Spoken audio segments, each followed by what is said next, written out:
इस राष्ट्रीय महापर्व पर यानी गणतंत्र दिवस पर आप सभी को ढेर सारी शुभकामनाएं और बधाई। आज हम 26 जनवरी को गणतंत्र दिवस के लिए यहाँ पर एकत्र हुए हैं और हम इस गणतंत्र दिवस के माध्यम से, हम इस रिपब्लिक डे के माध्यम से अपने संविधान को और अपने संविधान में जो प्रावधान है, प्रोविजंस हैं, उसको किस प्रकार से प्रासंगिक बनाए रखा जाए और लोगों के समक्ष पेश किया जाए, उसी लिए हम गणतंत्र दिवस को मनाते हैं। आज का जो मेरी स्पीच है उसको मैं 3 भाग में बांटना चाहता हूँ। पहला तो यह है कि firstly I will tell you the gravity of today, यानी आज की मैं ग्रेविटी ऑफ रिपब्लिक डे, मैं गणतंत्र दिवस की महत्व पर पहले मैं बोलूंगा और जो इसका कुछ हिस्टोरिकल बैकग्राउंड है मैं उस विषय में कुछ बात करूंगा और मैं अपने दूसरे भाग में संविधान को डिफाइन करने की कोशिश करूंगा और मैं अपने स्पीच के आखिरी भाग में मैं भारतीय संविधान में जो वादे किए गए हैं लोगों से, वह वादे किस प्रकार से लोगों तक पहुंचे हैं, यानी भारतीय संविधान ने जो वादे किए हैं हम उनको लोगों तक पहुंचा सकने में सफल हुए हैं या नहीं, एक समग्रता से मैं समालोचनात्मक दृष्टि से या फिर एक समीक्षात्मक विमर्श आपके समक्ष रखना चाहता हूं। यानी in the last part of my speech I will tell you the critical discourse of the Indian Constitution, यानी हमने उन प्रावधानों को क्या लोगों तक पहुंचाने में कामयाब रहे हैं या नहीं। तो जैसा कि मालूम है आपको कि हमने एक लंबी लड़ाई लड़ी है इंपीरियलिस्टिक पावर से, यानी हमने एक साम्राज्यवादी शासन के खिलाफ एक लंबा संघर्षों का इतिहास रहा है। तो इसी कड़ी में पंडित जवाहरलाल नेहरू जी के प्रेसिडेंसी में यानी उनके नेतृत्व में लाहौर में एक सेशन होता है 1929 को, जिसमें पंडित जवाहरलाल नेहरू ने आजादी की महत्व को रेखांकित करने के लिए और आजादी को किस प्रकार लोगों के बीच में पहुंचाया जा सके, उस बात को लेकर के पंडित जवाहरलाल नेहरू जी ने लाहौर के कांग्रेस के सेशन में ये बात के लिए कहा था कि हम 26 जनवरी 1930 को इंडिपेंडेंस डे के रूप में मनाएंगे और इसी लाहौर सेशन में पंडित जवाहरलाल नेहरू ने पूर्ण स्वराज यानी कंप्लीट इंडिपेंडेंस की भी बात कही थी। तो इसी चीज को जब हमारा संविधान बनके तैयार होता है तो इसी चीज को हमारे कॉन्स्टिट्यूशन के जो आर्किटेक्ट थे उन लोगों के जहन में यही बात थी कि किस प्रकार से हम उस दिन का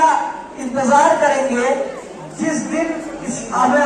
चीज के लिए आह्वान किया था कि हम 26 जनवरी को आजादी का दिन मनाएंगे, इसीलिए 26 जनवरी को संविधान को लागू करने की बात की गई थी और संविधान को 26 जनवरी को इसलिए लागू किया गया था। अब मैं आपके सामने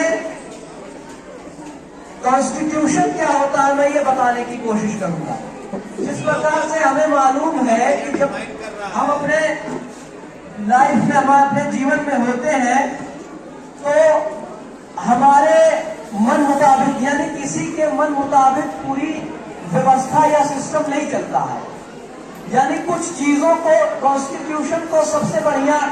बात यह है जो हर वक्त जो है क्लास में मुनाजिर सर कहते रहते हैं कि कॉन्स्टिट्यूशन का मतलब यह होता है कि हम अपने अधिकार को सरेंडर करते हैं, यानी हम अपने जो नेचुरल जस्टिस है या जो नेचुरल राइट्स हैं उसको हम सरेंडर करते हैं और कुछ बातों पर कंसेंसस बनती है जो कॉमन पॉइंट होता है। तो किसी भी समाज को एक सुचारू रूप से चलाने के लिए, सुचारू रूप से संचालित करने के लिए कॉन्स्टिट्यूशन और कुछ sets of rules and regulation की जरूरत होती है। तो उसी चीज को जब हम डिजाइन करते हैं उसी के अनुसार हम अपने समाज और सोसाइटी को चलाते हैं तो वही कॉन्स्टिट्यूशन होता है। ये तो एक मैंने आपके सामने छोटी सी डिफिनेशन रखी है, क्योंकि समय नहीं है। मैं अब आखिर में अपने जो मेरा मुख्य विषय है जिस पर मैं बोलना चाह रहा था उस विषय पर आऊंगा कि हमने भारतीय संविधान में दिए गए प्रोविजंस को कहां तक लागू किया है। यानी जब हम भारतीय संविधान के प्रथम पृष्ठ यानी पहले पन्ने को पढ़ते हैं तो वहां पर प्रियांबल में इस बात को रखा गया है कि एक समता मूलक समाज की स्थापना होगी, यानी एक ऐसी सोसाइटी की स्थापना की जाएगी जहां पर इक्वालिटी होगी, वो इनकम इक्वालिटी होगी। लेकिन आज के जो हमारे सर्वेज हैं, यानी today surveys tells us that how Indian society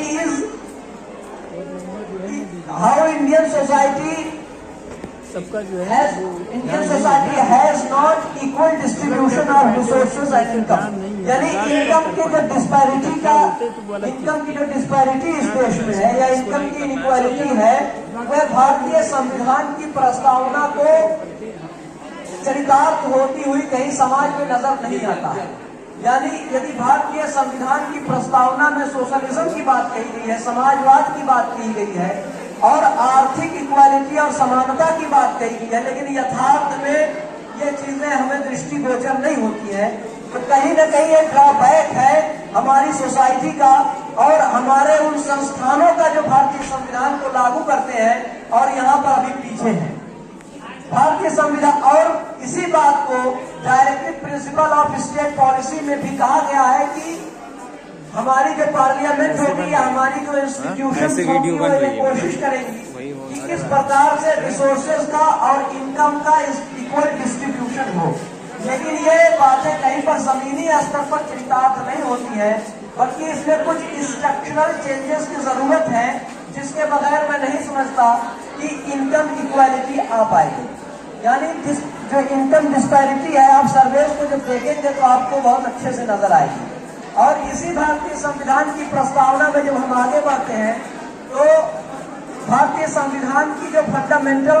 rights वाला पार्ट है उसमें कहा गया है कि अनटचेबिलिटी को हम एबॉलिश करेंगे,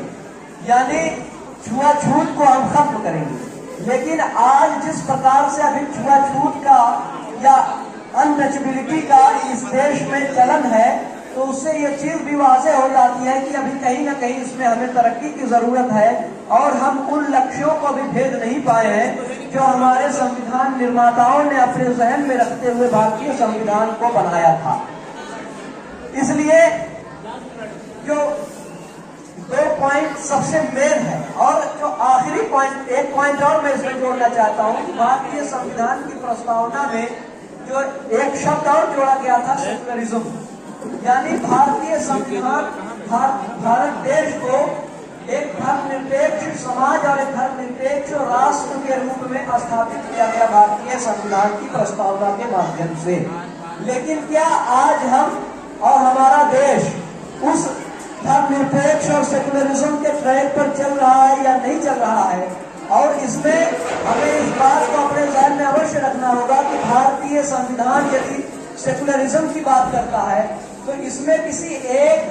ये सेक्युलरिज्म महज मेजोरिटेरियन, अगर कोई मेजोरिटेरियन ये मानता हो कि सेक्युलरिज्म उसकी देन पर है या उसकी करुणा पर सेक्युलरिज्म चल रहा है इस देश में, तो बहुत ही गलत ख्याल है। बल्कि इस सेक्युलरिज्म इस देश की एक आवश्यकता है।